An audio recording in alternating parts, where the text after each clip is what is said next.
Buenos días, familia. Qué bendición verlos una vez más. Estamos aquí para crecer en el conocimiento de Dios. Vamos a entrar en la segunda parte de nuestra serie, Considera a Jesús. Y quiero empezar con una historia de la vida real.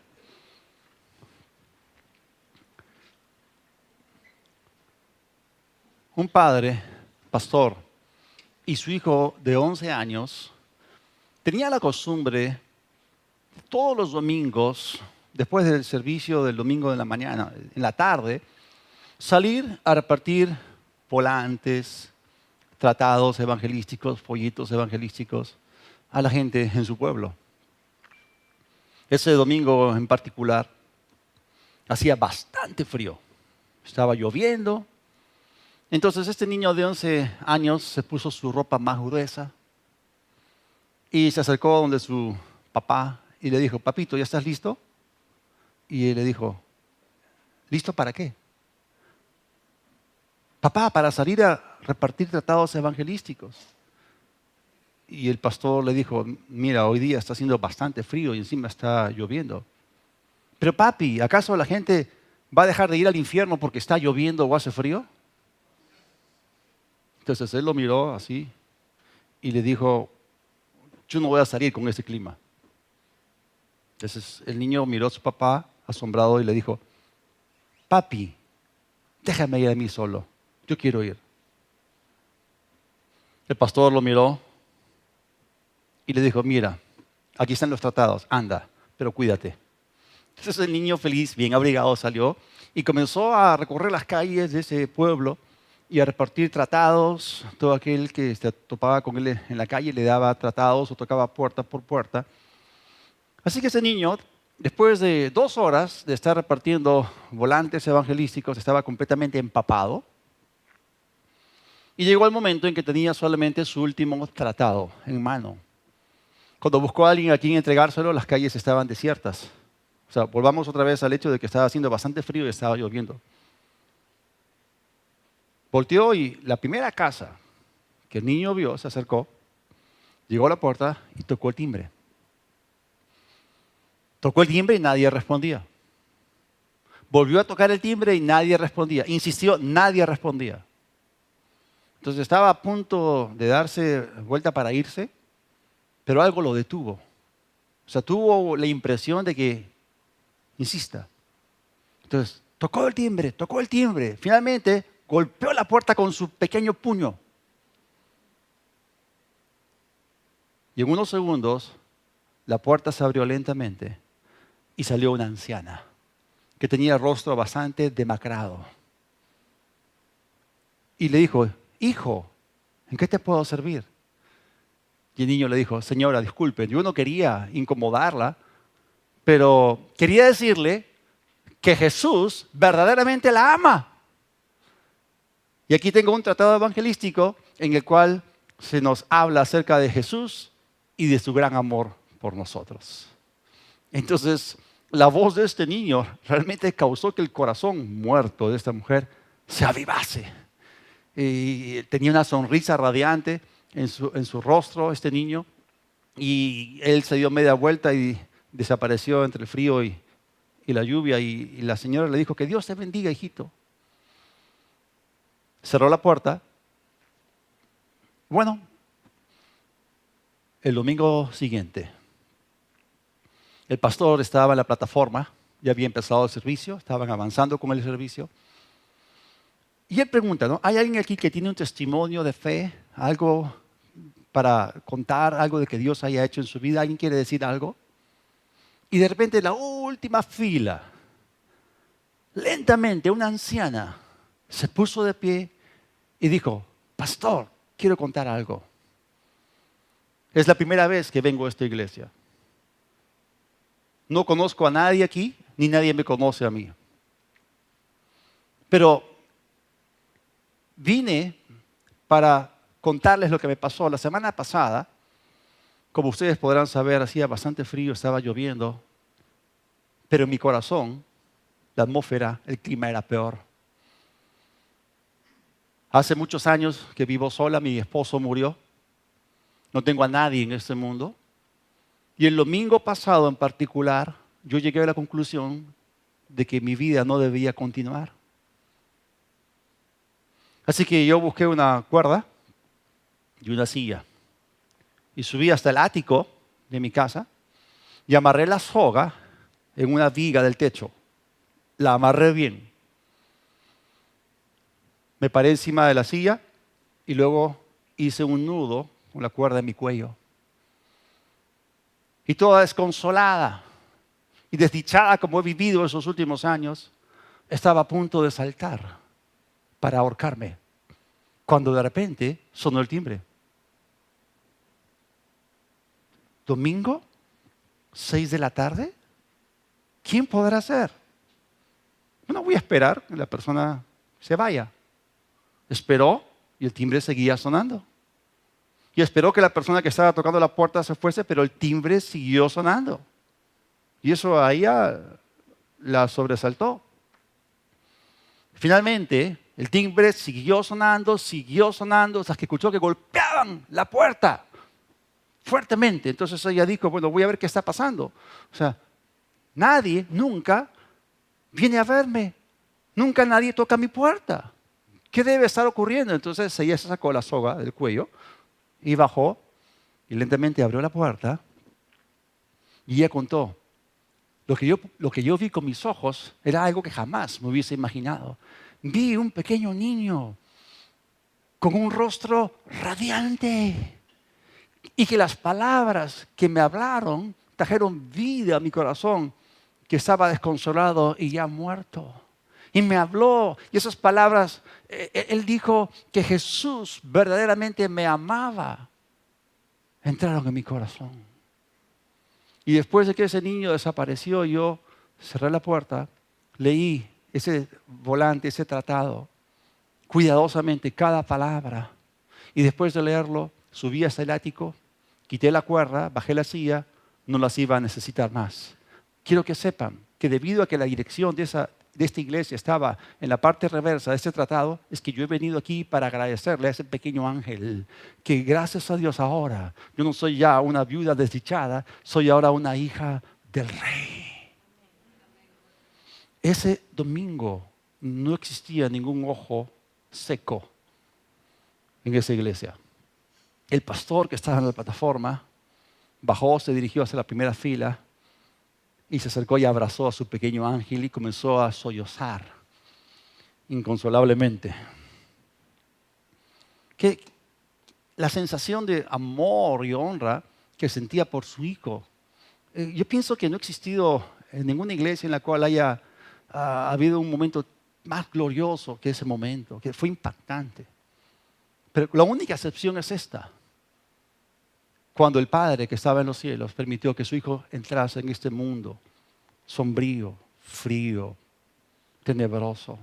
Y después de que Jesús fue a la cruz y se levantó glorioso y ascendió al cielo, imagínense cómo Dios Padre recibió con tremendo gozo a su Hijo que había conseguido una eterna redención para los pecadores. En el cielo seguramente prorrumpió una tremenda alabanza y adoración al Rey. Gloria a Dios, gloria al Cordero. Y Jesús fue sentado a la diestra del Padre en un trono, sobre todo principado, sobre toda potestad, sobre toda autoridad, sobre todo nombre, que se nombra no solamente en este tiempo, sino también en el futuro. ¡Qué maravilloso! Ahora, yo sé que hay gente que está pasando situaciones inclusive peores que la de esta anciana. Esta anciana estaba a punto de suicidarse. Pero considerar a Jesús hace toda la diferencia. Y quiero que sepa, cada persona debe saber que Jesús verdaderamente la ama. Jesús verdaderamente te ama. A pesar de lo que estás pasando, Él conoce todos los detalles de tu crisis, de tu situación, de tus necesidades, el vacío en tu corazón. Él sabe lo que tú estás pasando. Él verdaderamente te ama. Y hemos dicho anteriormente que mucha gente no sabe acerca de Jesús, no sabe acerca de su gran amor. Miren, las consecuencias de no considerar a Jesús son trágicas, fatales, pero los beneficios de considerarlo son fabulosos. Como este cambio dramático, esa mujer pasó de muerte a vida, de tinieblas a luz. En un instante, el milagro más grande tomó lugar en su corazón.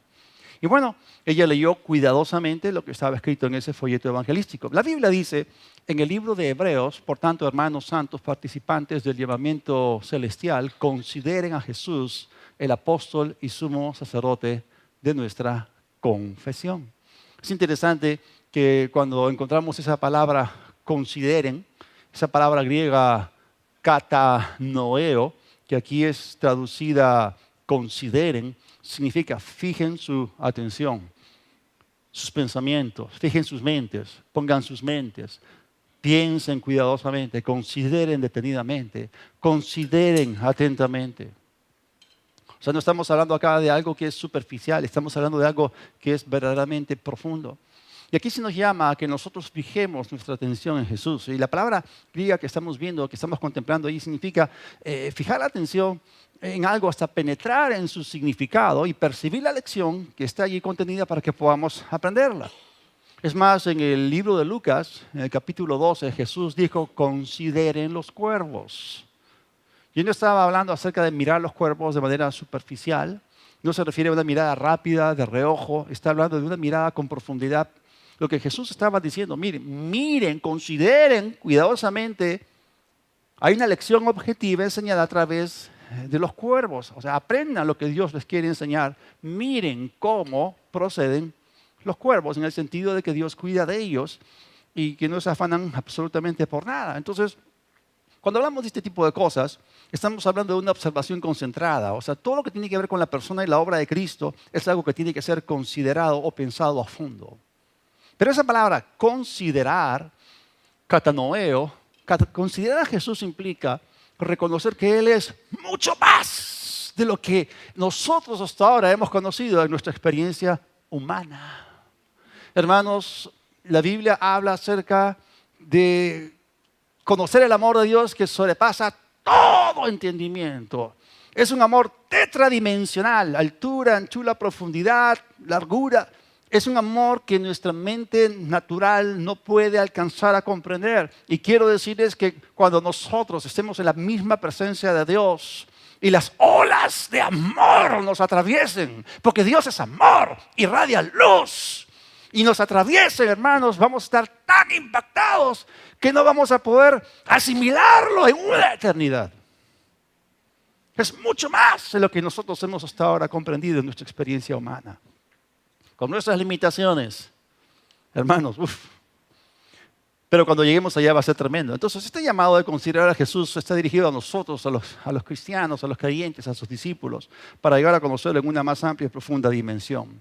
En la Escritura hay un llamado para conocer a Dios y este conocimiento, obviamente, es de manera progresiva, se adquiere progresivamente o paulatinamente. En el libro de Oseas, en el capítulo 6, en el versículo 3, el profeta escribió lo siguiente: así que conozcamos al Señor, familiaricémonos personalmente con Él, esforcémonos en conocerlo y entender plenamente la grandeza del Señor para honrarlo, oírlo y apreciarlo, no superficialmente, sino profundamente. ¿Es posible conocer a Dios? ¿Cuántos saben que el Espíritu de Dios nos revela a Dios? El Espíritu Santo todo lo escudriña, todo lo sondea, aún lo más profundo de Dios. Aún las cosas profundas de Dios, el Espíritu de Dios las escudriña y el Espíritu de Dios nos da a conocer a Dios, nos revela a Dios. De la única manera en la cual tú y yo podemos llegar a conocerlo de esa forma íntima y profunda es justamente por la palabra y por el Espíritu. Entonces Jesús nos dio su Espíritu para revelarnos a Dios. Y Jesús mismo nos dijo que su Espíritu Santo iba a dar testimonio de Él, que apuntaría, que señalaría a Él y que lo iba a glorificar. Pero es el Espíritu Santo justamente que nos lleva en este viaje de conocimiento paulatino y progresivo de Dios.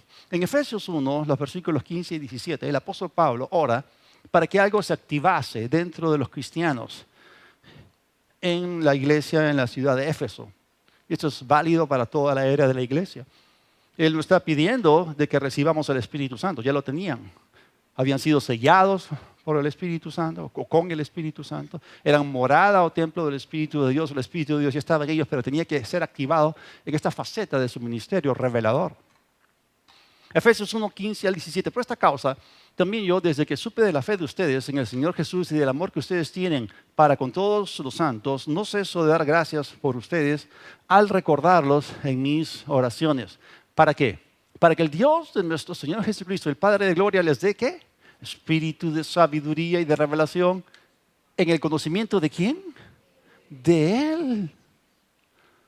O sea, una de las razones por las cuales tenemos el Espíritu de Dios dentro es para llegar a conocerlo a Él, para recibir revelación. O sea, nosotros no podemos ver a Dios con estos ojos físicos. Dios es espíritu, por lo cual es invisible. Simón Pedro, el apóstol Pedro, conoció a Jesús cara a cara. Por 3 años y medio lo vio, compartió con Él, compartió la vida con Él, aprendió de Él. Lo conocía por vista. Pero después de que Jesús resucitó y ascendió al cielo, tuvo que aprender a conocerlo por revelación, por el espíritu de sabiduría y de revelación que se activó dentro de él. Saulo de Tarso nunca conoció a Jesús según la carne, nunca lo vio en las calles de Judea o Galilea, necesariamente. Pero cuando estaba yendo a Damasco persiguiendo la iglesia, tuvo un encuentro, tuvo una visión. O sea, se encontró con el Jesús resucitado. Y él de frente aprendió a conocer a Jesús en el espíritu, por el Espíritu de Dios que moraba en él. Y él escribió estas palabras. Y es importante que nosotros podamos crecer en el conocimiento de Dios. Entonces el Espíritu Santo nos revela a Dios, nos revela a Jesús, nos asiste en nuestro caminar con Él. Y todo lo que nosotros necesitamos para obedecer este llamado de conocerlo a Él, lo tenemos. Tenemos la palabra, tenemos el Espíritu. Y bueno, ¿sabían ustedes que Jesús es el tema central de la Escritura? O sea, cada libro de la Biblia habla o apunta a Jesús. Y el mismo Jesús dijo que las Escrituras daban testimonio de Él. Jesús dijo, Moisés habló de mí, escribió de mí. Jesús dijo que era necesario que se cumpliese todo lo que estaba escrito acerca de Él en la ley de Moisés, en los profetas y en el libro de los Salmos. O sea, Jesús, y hay un principio, el principio cristológico, el principio cristocéntrico. Jesús es el centro de la Escritura. Entonces podemos conocerlo y la palabra revela a Jesús porque Él es el verbo y esta revelación nos viene a nosotros justamente por la persona del Espíritu Santo. Entonces el Espíritu Santo que inspiró la Escritura siempre apunta a Jesús, siempre señala a Jesús. El Espíritu de Dios nunca te va a mandar al desvío. El Espíritu Santo siempre te va a dirigir hacia Jesús. Él convence de pecado al mundo para que el mundo con esa convicción de pecado se vuelva a Jesús y lo reciba. Entonces consideremos a Jesús. ¿Por qué? Porque es aquel a quien el Padre envió para que seamos reconciliados con Él. Consideremos a Jesús porque Jesús es el mejor. Consideremos a Jesús todo lo que hemos oído acerca de Él, todo lo que Él dijo acerca de su persona. Y hay un llamado en el libro de Hebreos para que nosotros prestemos atención, inclinemos nuestro oído con mayor diligencia a todas las cosas que fueron dichas que tienen que ver con su persona y con su obra. Porque esto es algo tremendo. Hay algo que Dios hizo. Y hay algo que Dios dijo. Vamos a regresar a Hebreos, el capítulo 3, el versículo 1. Por tanto, hermanos santos, participantes del llamamiento celestial, consideren a Jesús, el apóstol y sumo sacerdote de nuestra confesión. ¿Qué es lo que nosotros vemos si observamos cuidadosamente este versículo?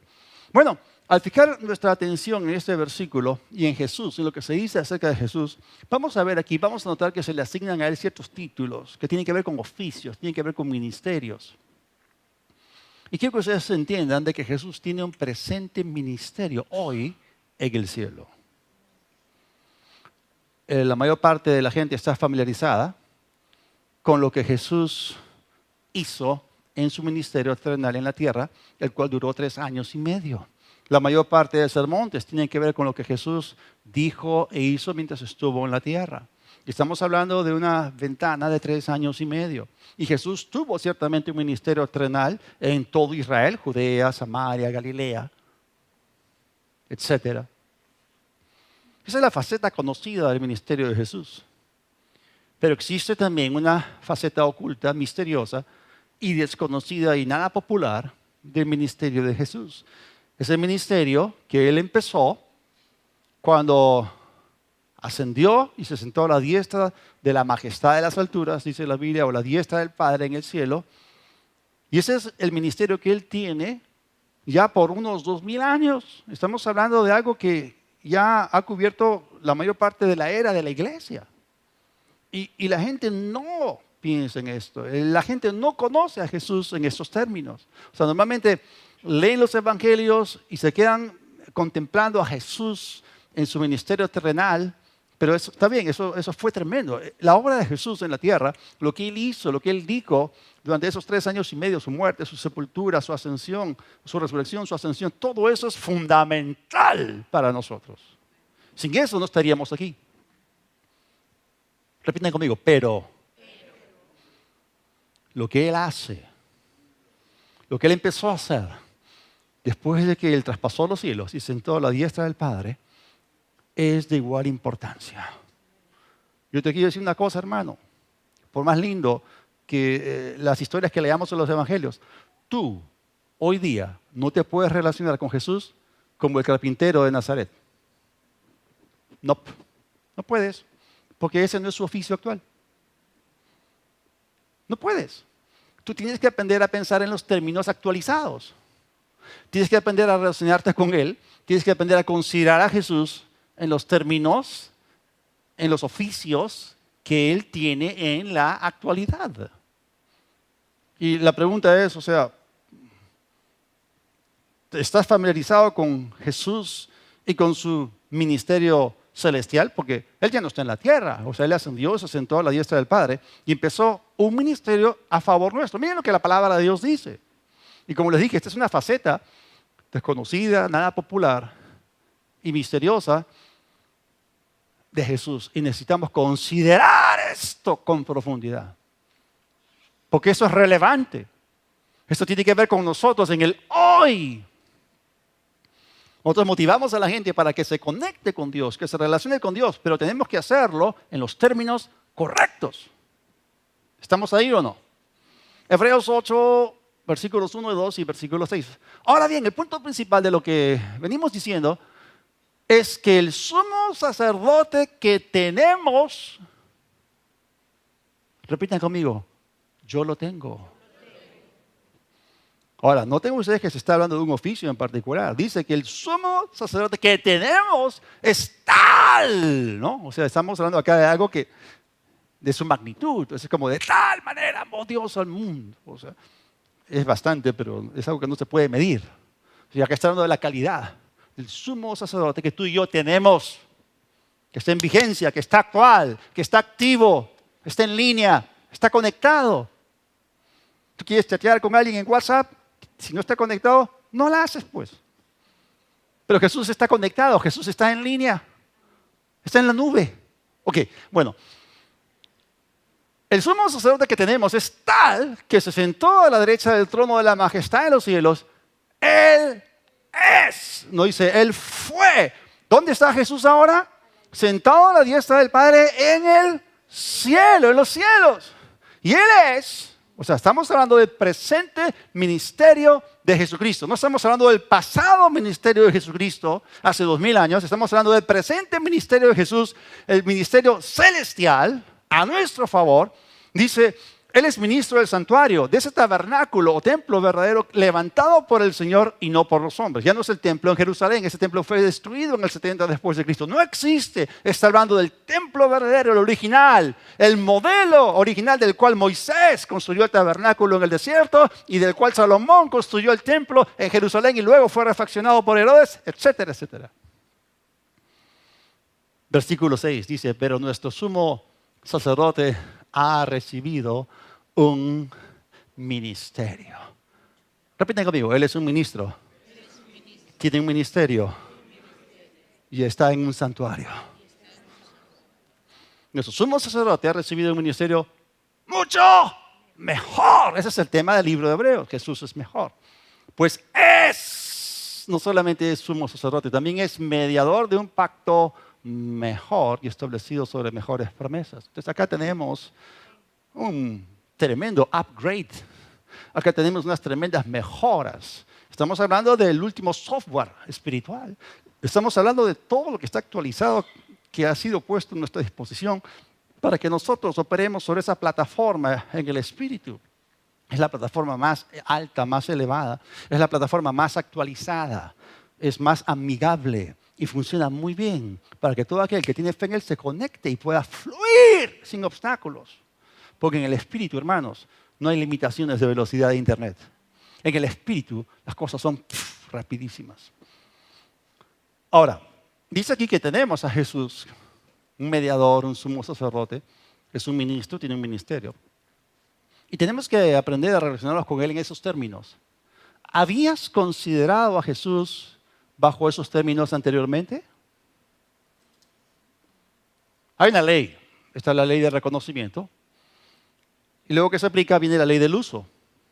Si tú no sabes que tienes algo, tú no lo reconoces, ¿cómo lo vas a utilizar? Entonces la pregunta es, ¿sabes que tienes un tremendo sumo sacerdote a la diestra de Dios? Que es un mediador entre Dios y los hombres. ¿Sabes que lo tienes?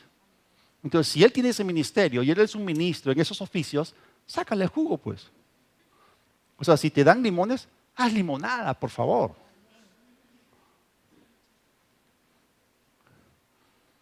Por ejemplo, hemos hablado un poquito acerca del ministerio del Espíritu Santo.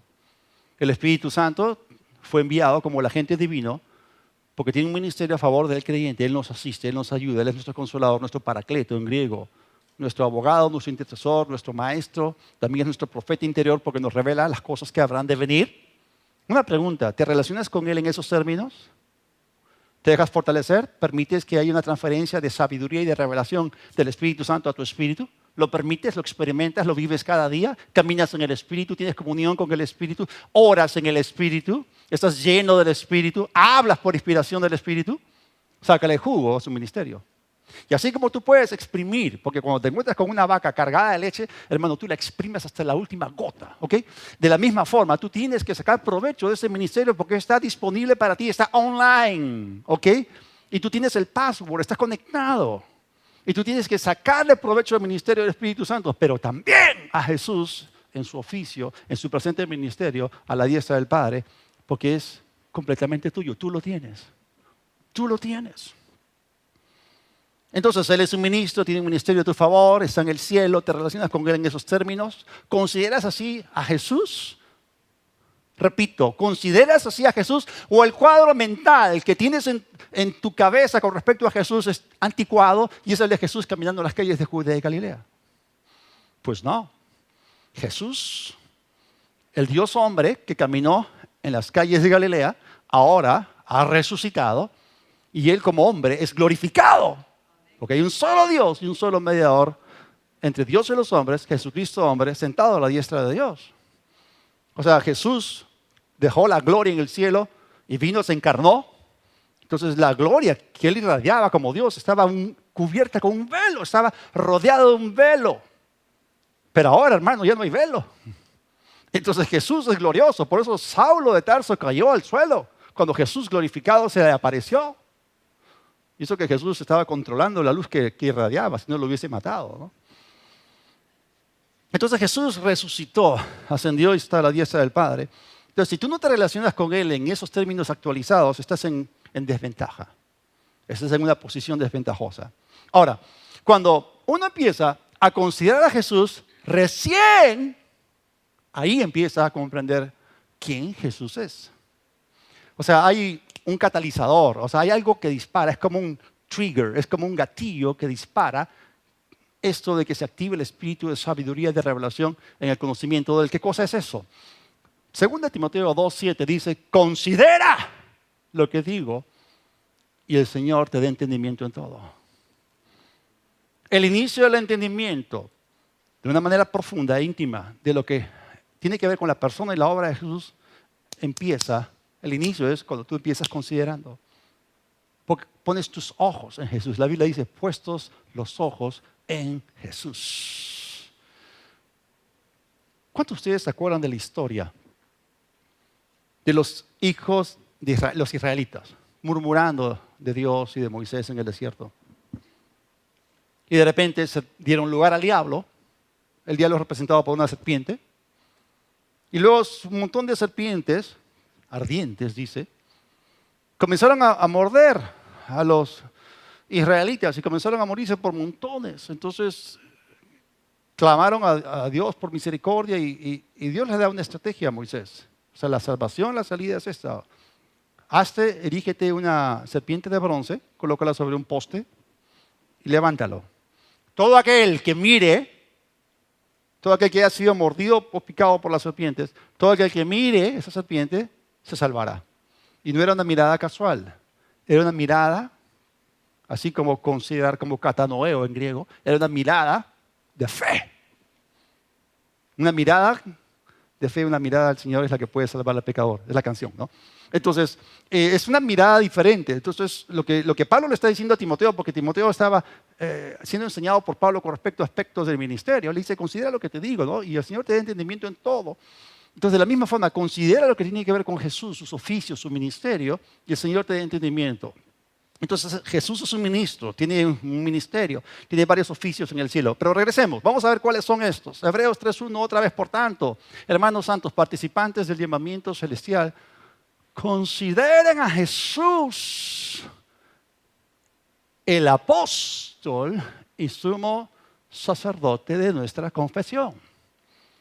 Aparte de la palabra considerar, que ya la hemos considerado, ahora tenemos que ver que aquí estamos observando que a Jesús se le llama por un nombre, por un oficio, a él se le llama apóstol, es decir, el primer oficio o ministerio de Jesús que tenemos que considerar es el de apóstol. Y la palabra griega apóstolos significa uno que es enviado por Dios.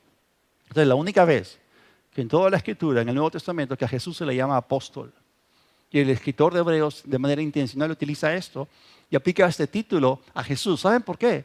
Porque Jesús es el más importante de todos los enviados por Dios. ¿Cuántos saben que Dios envió profetas? ¿Cuántos saben que Dios envió ángeles? ¿Cuántos saben que Dios envió a Moisés? ¿Cuántos saben que Dios ha enviado mensajeros? El más importante de todos los profetas, ángeles, mensajeros que Dios jamás haya enviado es Jesús. Jesús es el más importante y Jesús es el mejor. Jesús también envió a otros como apóstoles. Y bueno, entonces Dios en estos días, en estos últimos días, dice la Biblia, nos ha hablado por medio del Hijo, a quien Él envió. Ahora, cuando Jesús vino del cielo como enviado de Dios, Él estaba plenamente consciente de que Él era el enviado de Dios. Y vamos a ver cómo Él, y otra vez, consideremos a Jesús, consideremos lo que la Biblia dice acerca de Él y lo que Él dijo acerca de su propia persona. En Juan, el capítulo 4, versículo 34, Jesús les dijo, mi comida es hacer la voluntad del que me envió y llevar a cabo o acabar su obra. O sea, Jesús estaba consciente de que Él era el enviado de Dios, el agente enviado por Dios. Juan 5:30, yo no puedo hacer nada por mí mismo, yo juzgo según lo que oigo y mi juicio es justo. Porque no busco hacer mi voluntad, sino hacer la voluntad del que me envió. Ojalá todos tuviésemos esta actitud.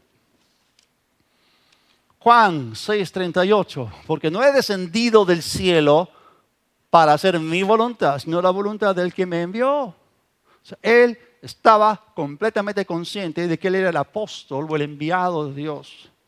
Y Él vino para hacer algo concreto. Él está hablando de una obra específica. Y sigamos en esto, en Juan capítulo 17, el versículo 3. Y esa es la vida eterna, que te conozcan a ti, el único Dios verdadero, y a Jesucristo, a quien has enviado. El Padre lo envió, Jesús era el enviado. Versículo 8, yo les he dado las palabras que me diste. O sea, Él no estaba hablando por su propia cuenta. Dice, las palabras que Dios me dio, ellos las recibieron y han comprendido en verdad que salí de ti y han creído que tú me enviaste. O sea, ellos lo recibieron, lo aceptaron como el apóstol o como el enviado de Dios. Versículo 18, tal como tú me enviaste al mundo, así yo los he enviado al mundo. Entonces Jesús estaba completamente consciente de este oficio, es decir, de apóstol. Él encabeza la lista de todos los apóstoles y todos los enviados que jamás Dios mandó. Entonces, Él es el enviado de Dios, el más importante, el mejor de todos. Necesitamos considerarlo. Dije que necesitamos considerarlo. Habiendo dicho todo esto, si nosotros miramos afuera en el mundo, ¿cómo camina el mundo? Estoy hablando de los hechos, estoy hablando de algo. Dios ha dicho algo, Dios ha hecho algo, Dios ha enviado a alguien, el más importante enviado en toda la historia, en casi 6.000 años desde que el hombre fue creado sobre la faz de la tierra, hay uno que dividió la historia, es el enviado de Dios. Pero el mundo no parece consciente, el mundo está distraído, está ido, están ciegos y no consideran a Jesús. Si ellos no los consideran, van a morir en sus pecados. Ya dije que las consecuencias de ignorarlo a Él son trágicas. Ahora, el término griego, apóstolos, implica mucho más que ser un simple enviado. O sea, señala a un embajador representante revestido con poderes. Porque la palabra apóstolos también significa embajador. Y lo que quiere decir aquí es que Jesús es el embajador supremo de Dios. Es cargo u oficio que tiene características relevantes. Esta clase de embajador está revestido de poderes. Sea el rey, sea la nación, sea el país que lo envía, le da autoridad. Por ejemplo, el embajador de Perú en Australia es la voz del Perú a Australia.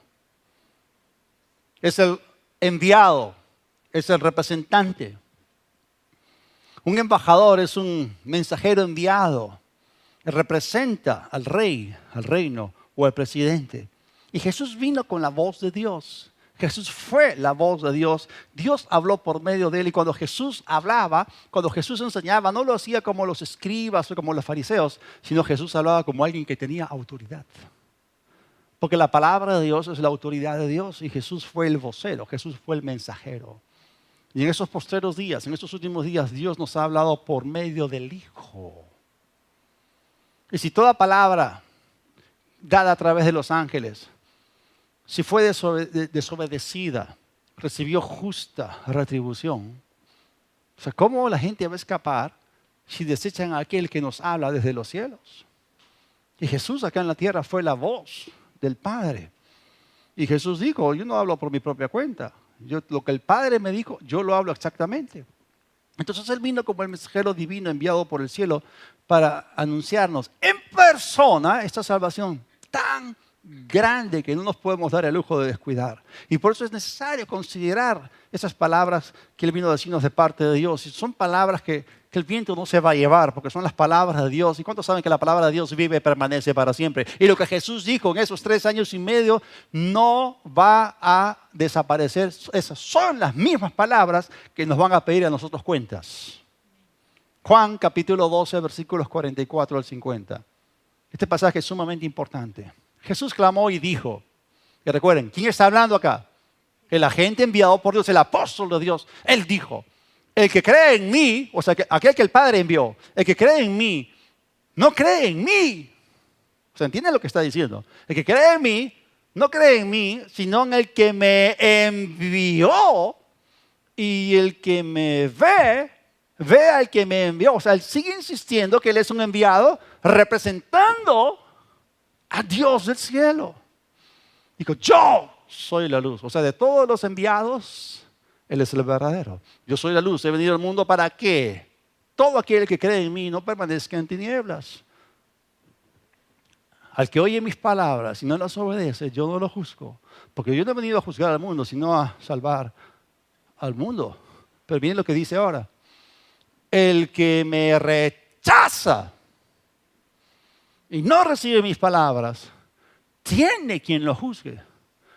Es la palabra que yo como embajador he hablado, como apóstol, como enviado, como mensajero, he hablado.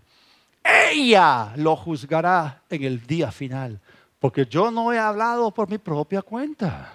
El Padre que me envió me dio también el mandamiento de lo que debo decir y de lo que debo hablar. Y yo sé que su mandamiento es vida eterna. O sea, Él no vino a juzgar, Él no vino a condenar, Él vino a salvar. Su mandamiento es vida eterna. Por tanto, lo que yo hablo, lo hablo como el Padre me ha dicho. Porque Él es un mensajero fiel. Él es un embajador íntegro.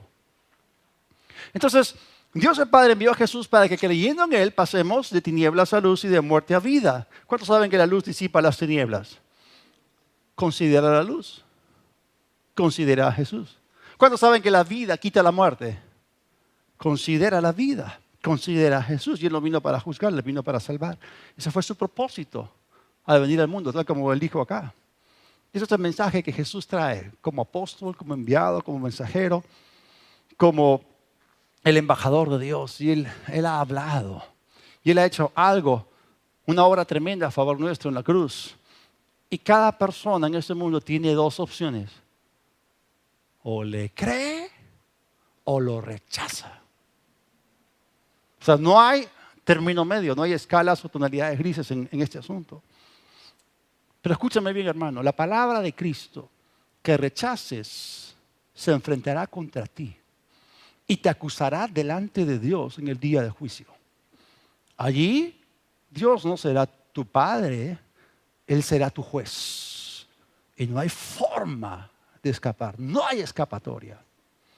Y por eso la pregunta resuena en el libro de Hebreos. ¿Cómo escaparemos nosotros si descuidamos una salvación tan grande? Y a continuación dice, si oyereis hoy su voz, no endurezcas tu corazón. No lo rechaces, todo lo contrario. Él tiene palabras de vida eterna. Pedro dijo, ¿a quién iremos? Solo tú tienes palabras de vida eterna. Por eso, termino con esto. Considera a Jesús. Las palabras que el Padre le mandó a hablar eran palabras de vida eterna. Para que tú las consideres, no para que las rechaces. Considera a Jesús, cree en Él y sé salvo ahora. Toda cabeza inclinada, todo ojo cerrado. Dios del cielo, Dios de misericordia. Aunque nosotros no lo merecíamos, Señor. Sin embargo, tú tomaste el paso. Tú tomaste la iniciativa, Señor. Y enviaste lo más precioso que tenías a tu Hijo Jesús, sabiendo que iba a ser rechazado, sabiendo que iban a escarnecerlo, se iban a burlar de Él, sabiendo de que iba a ser rechazado, que iba a ser azotado y que iba a ser crucificado. Sin embargo, Él era el Cordero predestinado desde antes de la fundación del mundo para tomar nuestro lugar y para que pudiese llevar nuestro pecado. Señor, te damos gracias. Porque tú verdaderamente nos amas y lo demostraste. Más Dios muestra su amor para con nosotros en que aún siendo nosotros pecadores, Cristo murió por nosotros. Señor, te damos gracias por esa tremenda demostración de amor. Y ahora queremos retribuir a ese amor. Queremos corresponder a ese amor respondiendo. Señor, no rechazamos tus palabras. Recibimos la vida eterna que tú gustosamente compraste, gustaste la muerte, pero viniste, Señor, y nos la extiendes de una manera gratuita, sencillamente por el creer. Si estás acá esta mañana y aún no has recibido al enviado de Dios, al verdadero enviado que vino a salvar, y quieres hacerlo, te doy la oportunidad. Repite conmigo esta oración en voz alta. Dios del cielo, esta mañana reconozco que te necesito. Jesús, invoco tu nombre. Sé mi Señor. Perdona mis pecados. Creo que el Padre te resucitó y que vives. Recibo tu perdón, limpieza y el regalo de la vida eterna por la fe en ti